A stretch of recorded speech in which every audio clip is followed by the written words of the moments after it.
Olá, o Salto para o Futuro já está no ar. Hoje, no primeiro programa da série Repertório Afro-Brasileiro, nossos convidados vão debater a Lei 10.639, que estabelece a obrigatoriedade do ensino de História e Cultura Afro-Brasileira na educação básica. Para este debate, convidamos a professora e escritora Maria Zilá Teixeira de Matos, o pesquisador do Centro de Estudos Afro-Brasileiros da Universidade Cândido Mendes, no Rio de Janeiro, Amaury Mendes Pereira, e a professora e pesquisadora da Universidade de São Paulo, Leila Leite Hernandes.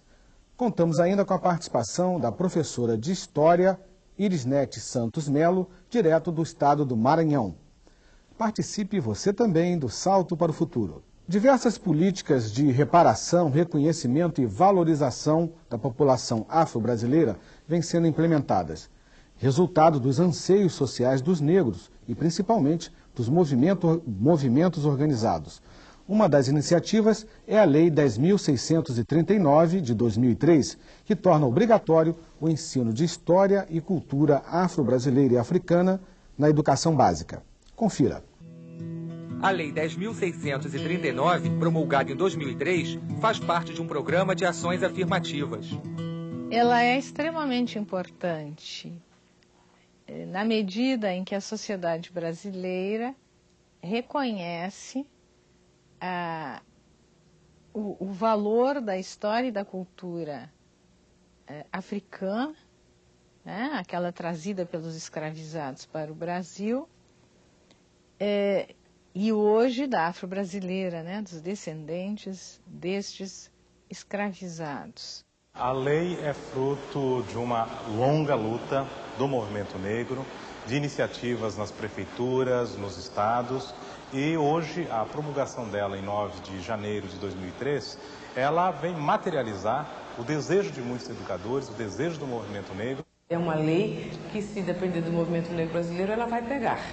Com certeza não ficará perdida dentro de uma gaveta, né?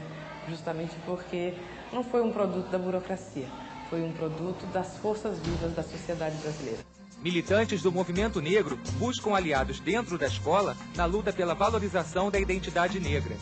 Eu acredito que a escola é um espaço reprodutor das diferenças, mas de forma positiva e negativa. Se a escola é instrumento, ou o professor, ou o funcionário é instrumentalizado, há essa possibilidade de ver a questão de forma diferenciada e o respeito às diferenças. A implementação da lei envolve um trabalho de formação de professores.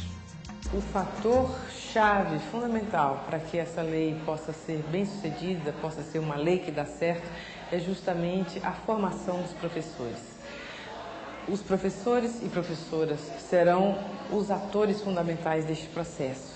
E para isso nós temos que garantir material didático de boa qualidade, mas precisamos também de contar com a criatividade, com a inventividade, com a curiosidade dos professores, no sentido de utilizar o que existe, reivindicar mais e contribuir para que novas experiências possam ser desenvolvidas. De acordo com Benilda Regina de Brito, coordenadora de um movimento de mulheres negras de Belo Horizonte, a formação dos professores deve incluir um trabalho de reforço da autoestima.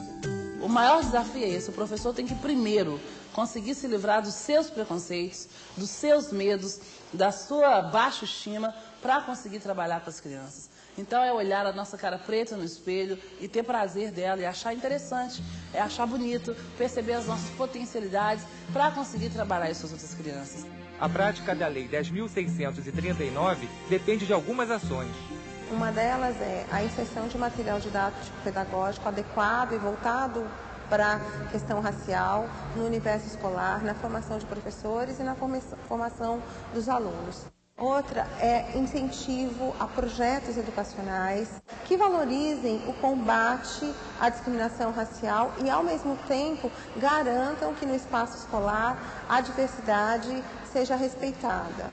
Para lideranças do movimento negro, a luta contra a discriminação empreendida pelas famílias negras e pelos movimentos deve ser assumida prioritariamente pela escola e pelo conjunto da sociedade. E a gente espera que um dia as nossas relações, né, étnico-raciais sejam tão positivas e que nós nos respeitemos tanto uns aos outros, os diferentes participantes dessa nação brasileira, que, digamos assim, caduque as diretrizes curriculares como tal, que elas sejam só um documento histórico, porque a gente já conseguiu implantar e mudar a face deste país.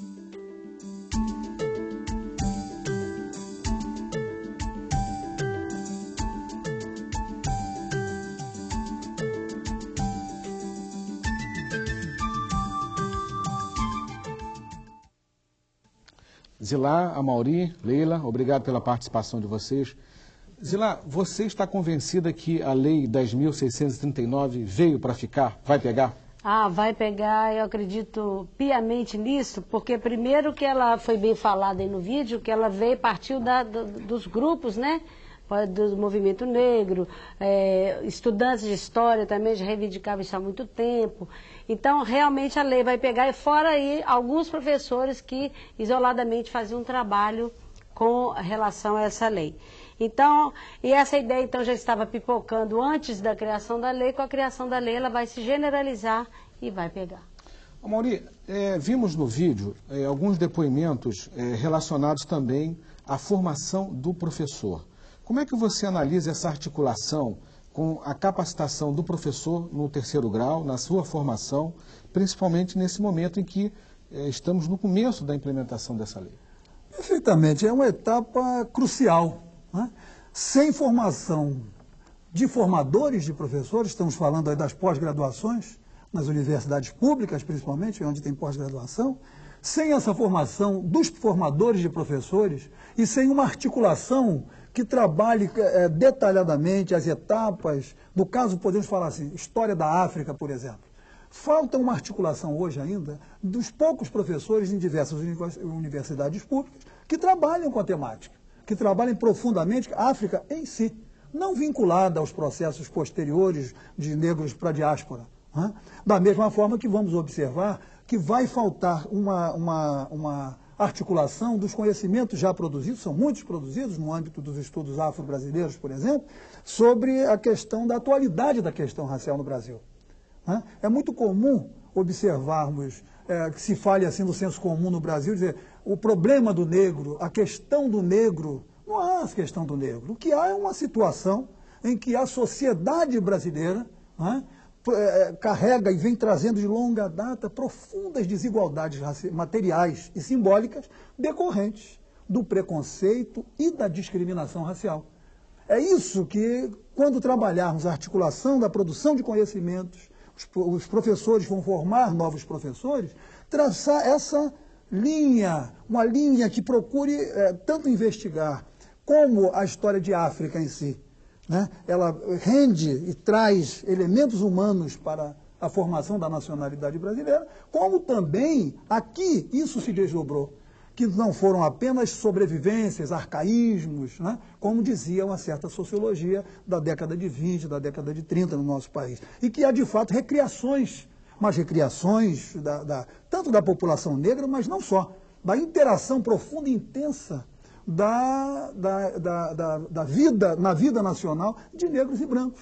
Né? Isso, de fato, é o que houve e que precisa ser articulado para que os formadores de opinião, de professores que vão trabalhar com a temática, possam ter o seu melhor rendimento com a lei. Perfeito. Leila, seguindo um pouco essa linha de raciocínio do Amauri, que fator você considera importante o aspecto do reforço da autoestima desse formador de opinião? Desse professor?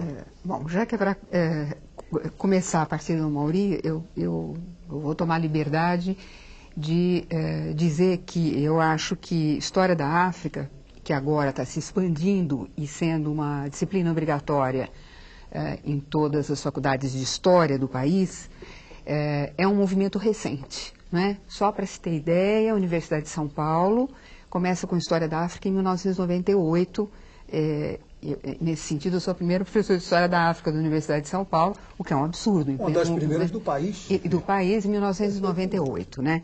Então, a necessidade de que o estudo de História da África seja levado a sério e da África, por ela mesma, quer dizer, para ser estudada por ela mesma, é uma deficiência que tínhamos no Brasil e poderíamos ter em outros países, mais ou menos ligados à África, uma vez que a África faz parte integrante da história contemporânea. E a gente poderia aí marcar vários temas em que isso ocorre. Quanto à questão da formação de professores e do reforço à autoestima, eu acho que, embora a lei seja uma lei mais ampla, né, e que se detenha cuidadosamente, o que me parece adequado à questão das relações raciais, eu vou me deter, sobretudo, na questão da África, com uma ligação, como um elo de ligação direto com essa questão do reforço da autoestima e, portanto, apontando para o tema do Amaury, que é o tema de relações raciais. Eu acho que reforçar a autoestima significa, sobretudo, aprender que já existia uma história da África muito antes da vinda dos escravos para o Brasil, ou para Cuba, ou para o Haiti, ou para a Martinica, ou para os Estados Unidos. Quer dizer, a história dos africanos, a história da África, não começa com o colonialismo do século XV e XVI. Também não começa e se esvai com a civilização egípcia, né? Na verdade, a história da África pré-colonial é uma história rica, em que os povos estão organizados, no mínimo, em clãs, mas muitos deles formando reinos, estados e impérios, portanto, com uma estrutura política definida, muitas vezes mais centralizada, menos centralizada, mas sempre muito definida, e também com organizações sociais diferenciadas, em que, em algumas, nós vemos reis, nobreza, administradores, exércitos, mais a população, etc. Então, isso eu acho importante, assim como eu acho importante também lembrar que os africanos que vieram para cá como cativos e aqui tornaram-se escravos, muitas vezes vinham da nobreza, né, de etnias, de grupos etnoculturais, em que eles tinham papéis próprios à nobreza, próprios aos reis e rainhas, em função da realidade que viviam. E, portanto, eu acho isso fundamental para a autoestima, não só dos professores, como dos alunos negros. E acho também fundamental para mostrar que a composição desses negros faz parte da sociedade brasileira como um todo. E que a questão racial não é uma questão dos negros, é uma questão da sociedade brasileira como um todo. E que todos nós herdamos esses vícios, esses preconceitos, essas pré-noções, essa discriminação pela falta de estudo adequado da matéria. Perfeito. Temos a primeira participação, é da Creuza, do Espírito Santo. Olá, Creuza. Creuza, orientadora do Salto para o Futuro, da Escola Estadual de Ensino Fundamental e Médio Araribóia, Pancas, Espírito Santo. Quais os objetivos a serem trabalhados nas escolas quando a Lei 10.639/2003 for realmente implantada nas escolas? Boa noite e obrigada. Muito obrigado por sua participação, Creuza. Zilá, em que objetivos vem sendo implementado? O objetivo é trabalhar a autoestima, resgatar a história do negro, do afro-brasileiro e do africano, que vem completar a nossa história. Mais algum objetivo aqui? O Amaury pode complementar a fala da Zilá. Obrigado, Zilá. Não existe, se pode dizer assim, o objetivo central é, de fato, nós conseguirmos pensar o nosso país de uma maneira que não seja capenga, caolha e neurótica, como a história que nós contemplamos hoje tem nos oferecido. Ou seja, se olha apenas uma história que parece que é um caudal civilizatório exclusivamente de matrizes europeias, e que há alguma pequena afluente, né, africano, outro afluente indígena. Isso não há. O que há de fato são etnias, são grupos humanos em conflito, ou mais vezes, menos vezes, em lugares diferentes, de formas variadas, ao longo de 350 anos, em que torna-se difícil, num determinado momento, se dizer quem contribuiu mais. Agora, como a história de uma época é contada por quem domina essa época, né, o eurocentrismo, aquelas matrizes que são dominantes até hoje na formação da nacionalidade brasileira, tem permanecido sempre com aquela famosa questão que os professores sabem muito bem. 3/4, 4/5 dos livros de história são para estudar história da Europa. E apenas algumas páginas, né, em geral, poucos, são raríssimas as exceções ainda hoje, de algum livro que trabalha com alguma coerência, com consistência, nos moldes, como já nos falou a professora Leila Hernandes, sobre a história da África. Em geral, a história da África é algo relegado. Negro no nosso país só começa a partir da escravidão. Certo. A África só existe, como ela falou, depois que o colonizador chega e se apropria do território. Chegamos a poder pensar assim, super-homens europeus que vão lá e tomam nas mãos o destino e o corpo, a vontade dos africanos. É preciso realmente estudar detidamente a história de África e ver como isso chega no nosso país, é recriado, e possamos trabalhar como um objetivo central, né, a compreensão desse longo processo histórico que é a formação da sociedade brasileira. Isso Perfeito. é que é a história e cultura afro-brasileira. Perfeito. Vamos a mais uma participação. Agora é a pergunta da Ceissa, direto do Tocantins. Olá, Ceissa. Oi, boa noite. Meu nome é Ceissa, cursista do teleposto da Escola Estadual Professor Zacarias Nunes da Silveira, em Santa Rosa do Tocantins, Tocantins. Meu questionamento é o seguinte: que sugestão de recursos os especialistas dariam para os professores trabalharem no ensino fundamental, principalmente de 1ª a 4ª série, para contornar a questão racial no Brasil, onde sabemos que a mídia está mais voltada para a raça branca? Boa noite e obrigado. Ok, Ceissa. Volte sempre aqui ao Salto para o Futuro. Leila. Ceissa, boa noite. Obrigada pela questão. Sugestão de recursos, eu acho que a gente já tem alguns à saída. Quer dizer, nós temos uma literatura hoje, sobretudo escrita e dirigida para a sociedade brasileira em geral, mas falando dos afrodescendentes em particular, que são os livros da professora Heloísa Pires Lima. E temos também os livros da Zilar, né, que está aqui presente e que também pode ser um recurso. Eu acho que os recursos não se esgotam aí. Há uma série de vídeos que chama-se Os Africanos, foi produzido por um queniano, Ali Marfui, e foi patrocinado pela BBC de Londres. O acesso a esse vídeo é feito para você se dirigindo à TV Cultura de São Paulo. É uma seleção de vídeos fantástica, feito por um queniano, e que dá, enfim, eu acho que os recursos primeiros para você começar a se familiarizar com a África. E, sobretudo, ter um mapa da África dentro de sala de aula. Quer dizer, é impossível a gente falar das Áfricas, de uma forma geral, sem nunca ter sequer visto o mapa da África.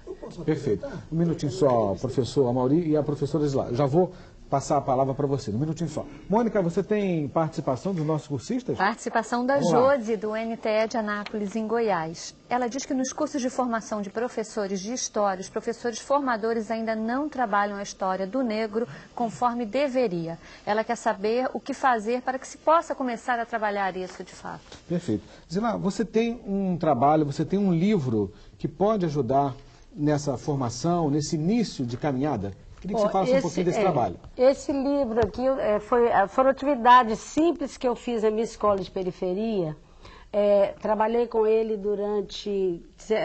com as ideias durante 17 anos. São ideias simples, igual a professora anterior que falou que a maioria das revistas não traz a imagem do negro, mas se a gente pesquisar, a gente vai achar e dá para fazer um trabalho muito bom. Né, dá para o pessoal fazer um levantamento disso. Aqui eu tenho 14 capítulos, onde eu sugiro 10 atividades diferentes. E os 4 últimos capítulos eu trabalho com tipo de dicas para o professor, né, livros, né, muitos livros de literatura, igual ela citou. Tem livros de nível, para todo tipo de nível, né, para criança, de infantil até ensino médio.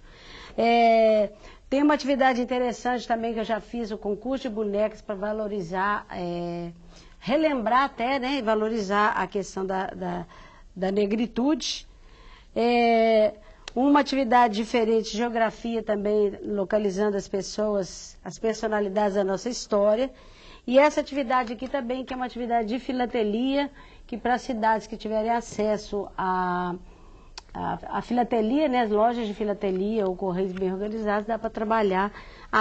Dá muita ideia aqui, tem muita sugestão interessante. Também houve uma publicação da Secretaria de Assuntos da População Negra de Belo Horizonte, no ano de 2000, na época era secretária a professora Diva Moreira, que também é uma publicação muito interessante. Ela faz uma leitura bem inicial para as primeiras séries, e em cada página vinculada a uma determinada letra, vem o nome de um país africano, com imagens que lembram toda uma estética, toda uma referência à africanidade. É muito interessante porque refere a questões da afrodescendência no Brasil e também citando instrumentos, outras formas simbólicas e de países africanos. Isso crava no imaginário das crianças. Nós temos também um livro magnífico que é Túlio Vai à África, né? De Ralph Hickley. É um escritor paulista, ele hoje parece que faz pós-graduação na educação na USP. Eu perdi contato com o Ralph, tem o livro dele, é magnífico. Um jovem negro brasileiro monta num tapete mágico, num sonho maravilhoso e vai pelo continente africano numa viagem extraordinária. Aí conhece, o tapete é mágico, claro, então ele vai de antes dos faraós até, né, a atualidade, até Mandela. Mas conhecendo, ele descreve bem geograficamente, foi uma pesquisa muito interessante desse professor, então também seria uma ótima contribuição. Por último, eu queria lembrar, no Rio de Janeiro, já há cerca de 15 anos, talvez mais de 15 anos, 20 anos, tem um grupo de mulheres negras que produz as bonequinhas negras Abayomi, né? Elas são extraordinárias. Elas têm todo um processo de fazer as bonecas negras sem cola e sem costura. Perfeito. Podemos falar um pouquinho mais adiante sobre isso. Perfeito. No próximo bloco, vamos conhecer duas experiências que abordam aspectos da arte e da história africana. Salto para o Futuro volta já.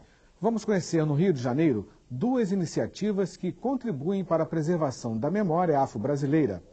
Na primeira, vamos mostrar o Instituto Cultural Miscigenação, que trabalha com oficinas e exposições de arte africana. E na outra, o projeto Diálogo entre Povos, que por meio de um passeio pelas ruas do centro da cidade, revela marcas da presença africana na história brasileira. Máscaras, esculturas, bancos e estatuetas. Diversos objetos de arte representam a cultura de um continente que reúne mais de 900 etnias. Através dos objetos de arte africana, você consegue entender muito mais a diferença que existe entre os países africanos e as várias culturas. Isso é importante porque na maioria das culturas africanas não existe escrita. Então, quem carrega essa informação? São os griots, que são aqueles contadores de história e músicos, que na verdade são responsáveis pela preservação da tradição, e os objetos africanos que contam essa história também. Bernardo Figueiredo e Adilson Falcão trabalham com pesquisa e divulgação da história africana através da arte. Nós tivemos a ideia de estruturar, de criar uma exposição de arte africana, onde as pessoas pudessem ver as peças, tocar nas peças, pudessem manusear, pudessem sentir o cheiro dessas peças, né? Cada exposição pode reunir até 300 objetos. Muitos contribuem para o entendimento da diversidade do continente. Na África você tem, por exemplo, na Costa do Marfim, essa peça que é da etnia Dan e essa peça vermelha que é da etnia Guru. São regiões muito próximas e estão dentro do mesmo país, mas elas são expressões artísticas muito diferentes. E através disso você compreende que o povo que faz isso tem que ser e tem que pensar, tem que ter uma estrutura completamente diferente do povo que faz isso. Não é só na arte, a arte é a expressão do povo. Para Bernardo Figueiredo, a preservação da memória brasileira está ligada ao conhecimento sobre a história africana.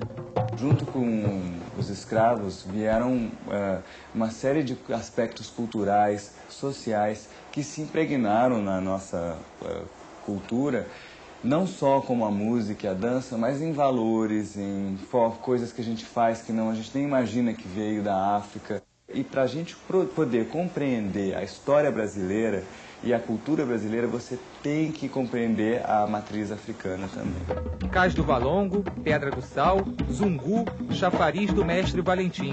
pelas ruas do centro do Rio de Janeiro, um grupo de professoras reconhece no chão, nos monumentos e nas fachadas dos prédios marcas da influência africana. Durante o passeio étnico, desenvolvido pelo projeto Diálogo Entre Povos, a parada em frente ao antigo Zungu é indispensável. E o que é o Zungu? A casa do Angu, um espaço de convivência, namoro, celebrações, dança desse escravo urbano que vem para casa para descansar. O Cais do Valongo, que está hoje submerso, e o chafariz construído pelo mestre Valentim são pontos que exigem uma avaliação sobre a preservação dos marcos históricos. Por exemplo, a gente está aqui no Mestre Valentim, que é o cais oficial da cidade. Nós passamos no Valongo, onde pouquíssimas pessoas reconhecem como local de atracamento de navios e de vinda de escravos. Por que esta pedra é preservada e a outra não? É uma questão histórica e é uma questão política. As professoras percorrem um roteiro e vivenciam experiências que poderão ser compartilhadas. O passeio em si, ele tem o antes, o durante e o pós-passeio. O antes é uma preparação desses pontos, é uma leitura anterior. O durante é o passeio propriamente dito. Agora, o pós-passeio é ele pesquisar. Ele vê, por exemplo, Ladeira da Misericórdia. Se aqui tem literatura, se eu tenho aqui Machado de Assis, se eu tenho aqui Lima Barreto, vou aos livros de Lima Barreto e de Machado de Assis, ver como eles retrataram esse lugar que eles viveram. Em frente ao Museu do Negro, junto à Igreja de Nossa Senhora do Rosário, que abriga uma das Irmandades Negras do Brasil, uma história reaviva antigas memórias. E dessas flores azuis nasceram pequenas frutinhas. E foram dessas contas que os negros fizeram seus rosários e louvaram Nossa Senhora do Rosário e São Benedito dos Homens Pretos.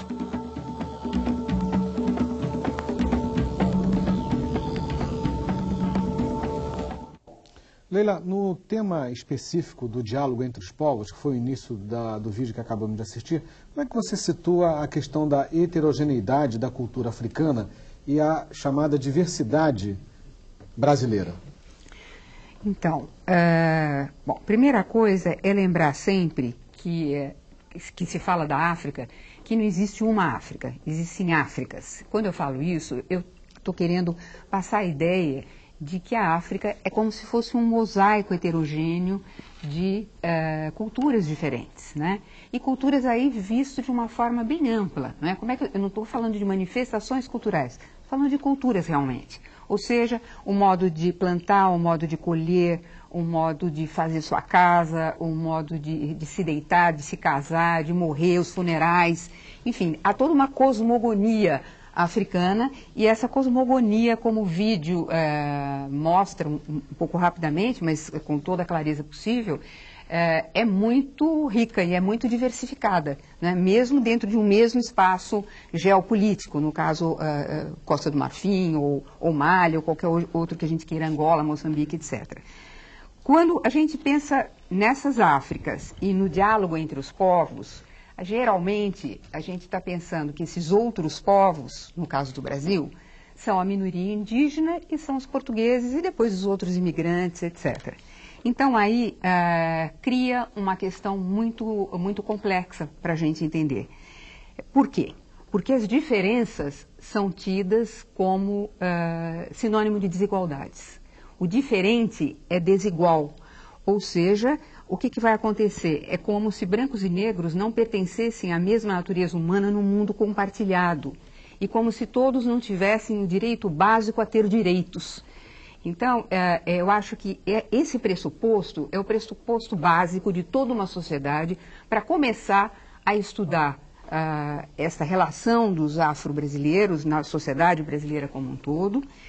E acho que, e vou reiterar outra vez, da necessidade de que História da África seja um curso como História da Renascença, como História da Idade Média, como História dos Estados Unidos, dada a importância que tem a História da África para a totalidade cultural dos fenômenos acontecidos, sobretudo no século XX, o que inclui as primeiras guerras mundiais, o que inclui o apartheid na África do Sul e os movimentos negros nos Estados Unidos, daí para frente. Perfeito. Zilá, a propósito do que nós já discutimos aqui com relação a sugestões e ideias para o professor atuar em sala de aula com iniciativas voltadas, tendo até exemplos com base no seu livro. O que você vem observando também por parte do professor tomar a iniciativa de buscar esses caminhos? No dia a dia, você tem percebido que o professor está realmente se ligando nessa questão, nessa temática? Qual é a vivência que você tem sobre isso? Isso é uma coisa muito individual. Às vezes a gente está trabalhando e não consegue, na verdade, às vezes que o grupo todo trabalhe com a questão. Mas aos pouquinhos a gente vai conseguindo abarcar, mas não é muito fácil. Então eu acho que agora com a questão dessa lei e uma série de atividades, livros maravilhosos, como é o caso, eu creio que quase todos devem conhecer livros de literatura infantil, como a Menina Bonita do Laço de Fita, né? Nós temos muitos livros assim de maneira positiva, muito interessante, porque você trabalhar com a questão. Numa hora que aconteceu uma situação desagradável, não é tão legal, lógico que tem que ser trabalhado, mas o ideal é você mesmo começar a trabalhar, como ele disse, né, como um todo, né, tudo bem entrosado. Certo. Amaury, no vídeo nós vimos uma iniciativa do Instituto Miscigenação. Como é que surge essa temática e como é que você relaciona a questão da miscigenação atualmente? Ficou a interrogação entre nós, quando nós vimos, né, antes, né, porque a despeito da gente reconhecer a importância do trabalho que eles estão tentando realizar, né, o museu, a iniciativa de fazer essas exposições, de grande importância, sem dúvida, essa iniciativa. Mas miscigenação tem, em geral, não dizemos, eu não conheço a iniciativa, o trabalho deles concretamente, mas em miscigenação em geral, quando se fala em miscigenação no pensamento social, na teoria social no Brasil, se fala como um eufemismo para embranquecimento. Seria como uma etapa para se alcançar o desejável, que é clarear a população. Porque por trás dessa visão está aquela visão freiriana, a visão antiga, já muito arcaica, muito diluída, infelizmente diluída no senso comum e ainda tomando conta dos nossos imaginários na sociedade brasileira, que é uma visão de desqualificação da população negra como capazes de conhecimento, capazes de desenvolvimento, capazes, enfim, de civilização. Daí que houve isso vigorava intensamente nos finais do século XIX e início do século XX, e se procedeu a uma primeira grande política pública da República no Brasil, que foi o esforço de tentar substituir a população, trazendo uma leva de imigrantes, só assim, foi feito o transplante de cerca de 4 a 6 milhões, varia muito, né, de negros, de seres humanos de África para o Brasil em 350 anos. Em menos de 50 anos, em 30 e tantos anos, se transplantou a mesma quantidade de europeus. Só que aí subsidiados. Claro que não foi um mar de rosas, mas a vinda dos imigrantes foi amplamente subsidiada. A dívida externa brasileira saltou enormemente. Um esforço gigantesco do Estado Nacional, do Estado Republicano, para substituir essa população negra. Porque se dizia que a vinda de imigrantes europeus e a lei e os debates parlamentares que votavam os recursos, as verbas, o orçamento para que se trouxesse esses imigrantes, era enfático, era decisivo. Só europeus. Então, esses europeus que viriam, se dizia que eles viriam lavar a mancha negra. Era assim que se via a população. Não é? Terrível. Vamos à participação da professora Irisnete Santos Melo, direto do estado do Maranhão. Bom, ao meu ver, a questão central é a formação. Como professora da Universidade Federal do Maranhão, eu enfrentei bastantes problemas, né? Inclusive incentivar a disciplina com relação aos alunos, porque a grande maioria deles faziam a disciplina não bacharéis, a disciplina era obrigatória para eles. No caso, as licenciaturas elas estavam excluídas.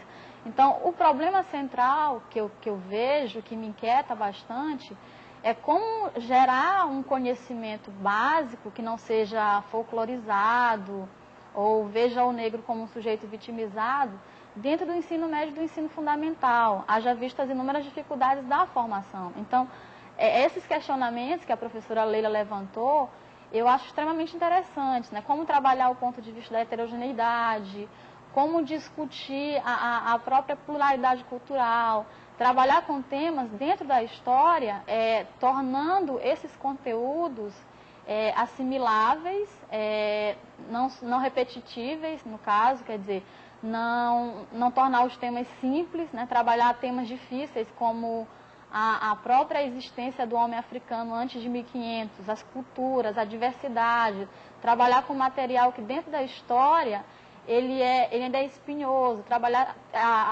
materiais arqueológicos, linguísticos. Então, o meu questionamento que eu faço é como tornar esses temas acessíveis para um professor de ensino médio fundamental, haja vista a formação deficiente ou que sai inexistente. Para Erisnet, especificamente, o que eu vou dizer é o seguinte: eu tenho trabalhado já desde 98 com temas que, de alguma forma, têm que se referir à África pré-colonial, mas que não se referem a estudos áridos de arqueologia, enfim, que não remontam a isso. Na verdade, eu começo com uma aula mostrando que a África tem história, porque durante muito tempo o próprio Hegel e o Kant, esses dois grandes filósofos tão conhecidos, identificavam a África como um continente sem história. Então, eu começo por esse tema, e deste tema eu retroajo um pouco para antes do que existia no século XIX, mostrando, então, as organizações complexas, os reinos, as organizações complexas também sociais, as estruturas sociais também complexas, para mostrar depois para o meu aluno, quando chegam os colonialismos, a partilha, a conquista da África e depois os colonialismos, o que eles destroem, por que eles são violentos, não é? Portanto, essa foi a forma que eu achei, que está toda ela compilada em livro, que deve sair no fim desse ano, começo do ano que vem, e que tem como nome a África na sala de aula. Quer dizer, eu acho que esse é um caminho possível, que não é um caminho que você retroage à Idade Média africana, que você não complexifica muito com algumas coisas que precisam de um aprofundamento etnológico, arqueológico e mesmo antropológico, e que você pode traduzir, sim, de uma forma mais simples, não simplista, porém de uma forma mais simples para os nossos alunos. Mônica? Os professores do NTE de Anápolis dizem que, ao cumprirmos a lei, devemos ao menos ter uma formação sobre o assunto, um embasamento teórico. Mas aonde ter esse embasamento se nas próprias universidades temos poucas disciplinas específicas sobre a África? Tá aí, Amauri, você já começou a abordar esse tema, né? Já começou a tocar nesse tema, já resvalou. Pode aprofundar um pouco esse assunto? Sem dúvida. Olha só, quando surgiram os primeiros... Foi necessário rapidamente adequar um parque industrial no Brasil para adotar determinadas tecnologias recentes para a indústria automobilística, por exemplo, nos meados finais da década de 50. As elites brasileiras souberam fazer isso. Alguns doutores, alguns professores de universidades enviam para o exterior para estudar nos grandes centros que já produzem esse conhecimento. Então nós temos alguns professores, alguns especialistas em África, formados no Colégio do México, por exemplo, que é um excelente espaço, uma excelente universidade, formando professores na área de História da África. O mesmo na França, na Inglaterra, há produção de conhecimento substancial para trabalhar isso. Mas por que não se cria linhas de pesquisa, e linhas de investigação e bolsas de pesquisa para essa área? Isso é fundamental. Isso é fundamental que seja feito. Mas isso não faz parte ainda de uma perspectiva de governo. No Ministério da Educação está se pensando isso. CNPq, CAPES, as agências de fomento estão pensando. Isso precisa ser amplamente discutido, porque senão essa lei vai ser letra morta. Né? Nós vamos deixar essa lei ser uma lei ao relento, como disse a Edna Roland, muito bem colocado, se depender não só do movimento negro, de muitos educadores por aí espalhados que vêm sentindo a dor de não saber responder àquela questão triste de uma criança chamar picolé de asfalto, boneca de piche, me dá seu cabelo de bombril. Isso dói tanto naquela criança negra, doeu em mim, minha avó escrava. Quando via aquelas coisas, o professor vai falar de negro, já olha todo mundo, porque sabia na comunidade que minha avó tinha sido escrava, e olhavam para ela assim, já olhavam para mim...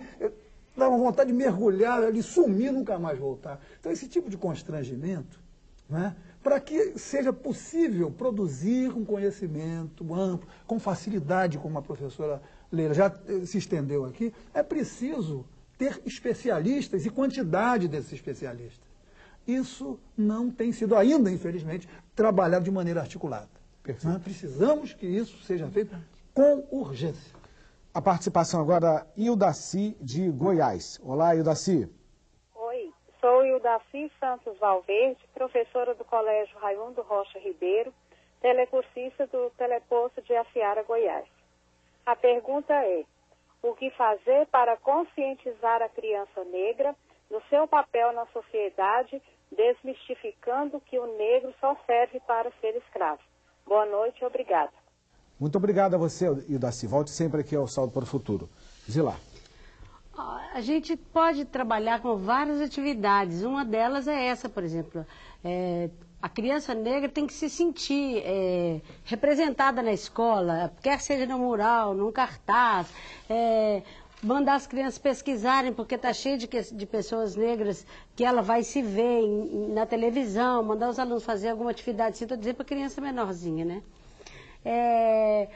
Existem várias atividades que a gente pode trabalhar com eles, então. Além dessa questão, a gente pode trabalhar também, organizar com eles um álbum, onde que a criança vai tentar resgatar a história dela com o pai, a mãe, com a avó, pega a certidãozinha lá de nascimento, vai retirando os dados dali, e dali dá para fazer um álbum, uma beleza. Os meninos ficam muito orgulhosos com esse tipo de trabalho. Um trabalho simples, né? Uma atividade simples, né? Porque tem vários.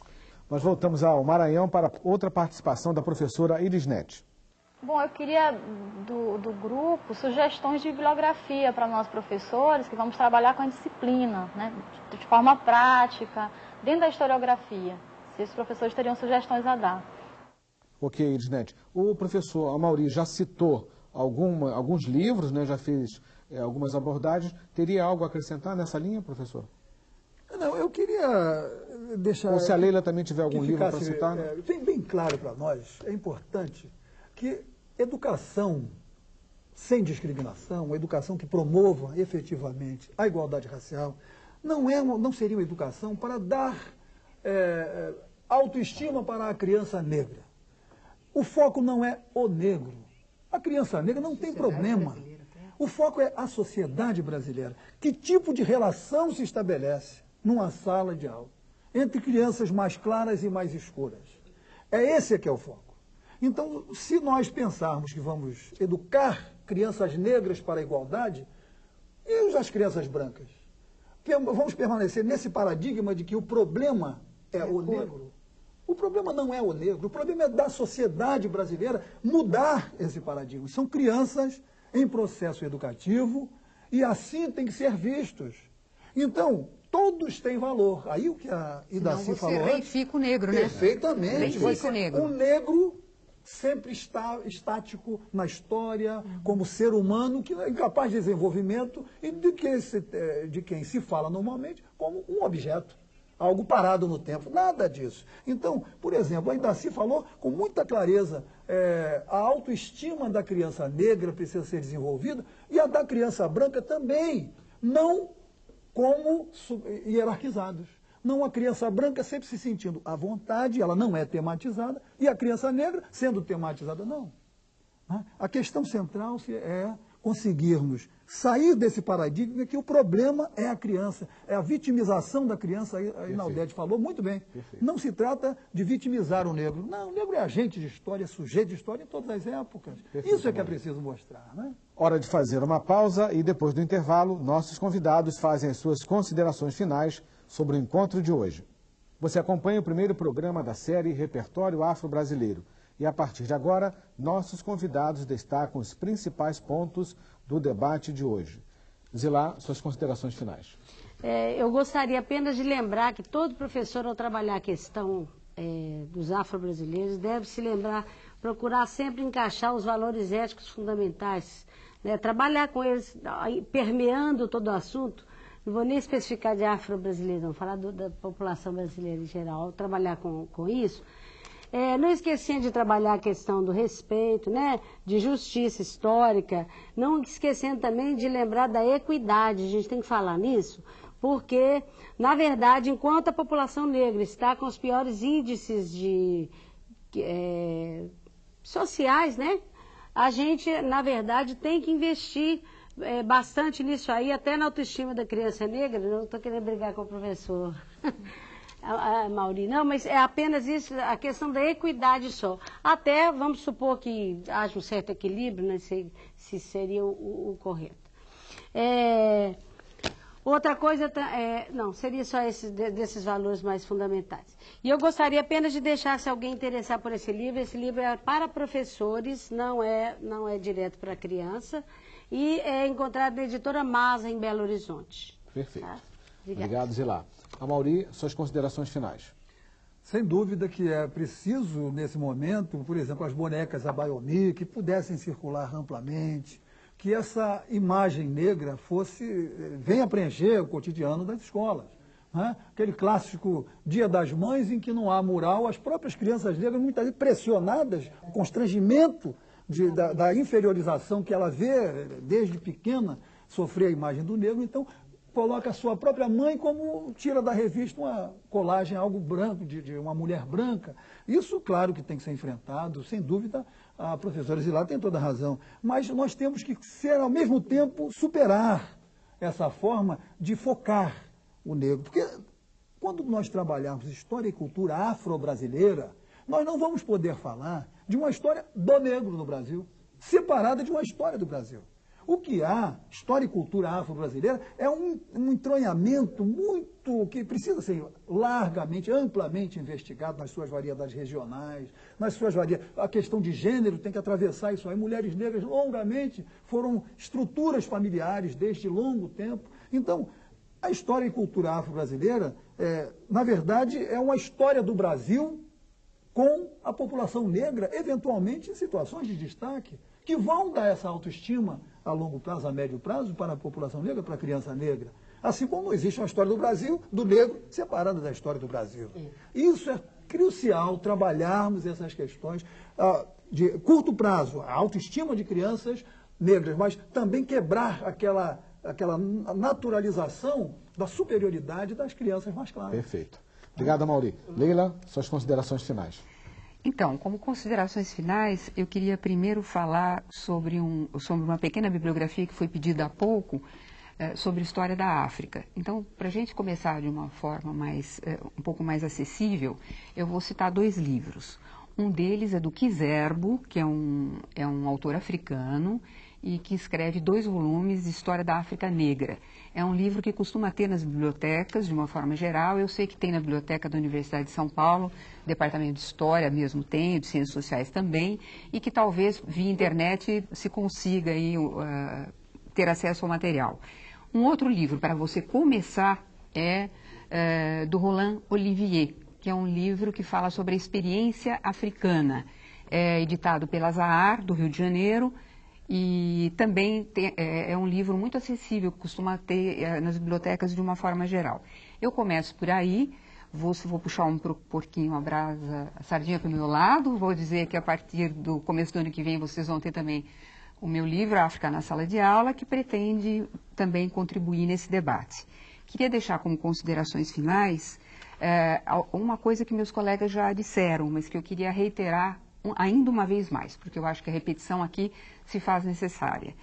A questão primordial não é, de forma alguma, a meu ver, que a diversidade deva ser respeitada.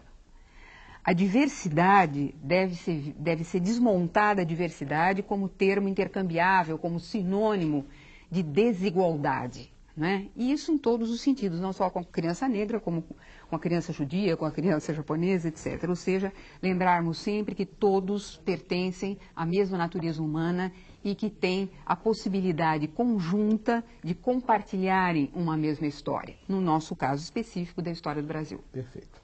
Leila, muito obrigado. O primeiro programa da série Repertório Afro-Brasileiro termina aqui. Eu quero agradecer as presenças da professora e escritora Maria Zilá Teixeira de Matos, do Amaury Mendes Pereira, pesquisador do Centro de Estudos Afro-Brasileiros da Universidade Cândido Mendes, do Rio de Janeiro, e da Leila Leite Hernandes, professora e pesquisadora da Universidade de São Paulo. Eu agradeço também à professora Elisnete Santos Melo, que participou deste programa direto do estado do Maranhão. Você pode ter acesso aos textos referentes a esta série na nossa página na internet.